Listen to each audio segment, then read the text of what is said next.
Nous vous emmenons maintenant dans une oasis de fraternité, une première à Montpellier, un concept inspiré par le sociologue philosophe Edgar Morin.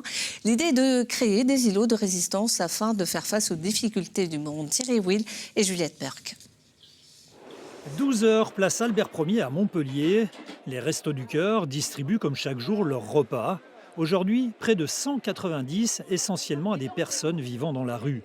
Les oasis de fraternité, ça pourrait donc être ça, des lieux pour faire face à la cruauté du monde.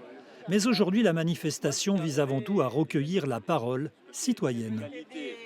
Là, pour l'instant, c'est très concret. On lance le projet, on vient dans la rue, on prend la température sociale et politique, on va rencontrer des tas de personnes de manière très spontanée et on essaye de capter un maximum de données pour essayer de voir quelles sont les fondations, les bases de cette future oasis de fraternité.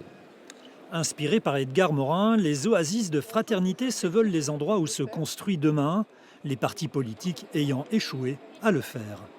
L'oasis, c'est quelque chose où, a priori, tout est possible dans un environnement où tout semble très difficile. C'est un endroit refuge, c'est un endroit de paix, c'est un endroit de possible. Ici, on tisse du lien, comme dans ce groupe de parole où l'on réapprend aussi à s'écouter. J'approfondis la communication et je vais découvrir encore autre chose. Des choses qui vont pouvoir m'aider ou que moi je vais pouvoir apporter à l'autre. Et cette énergie de communication créative va transformer la relation, comme a dit quelqu'un, ça transforme la relation, ça l'enrichit. Il existe déjà plusieurs oasis de fraternité en France. Le projet montpelliérain, lui, est porté par la chaire UNESCO Complexité Edgar Morin et par une trentaine d'organisations.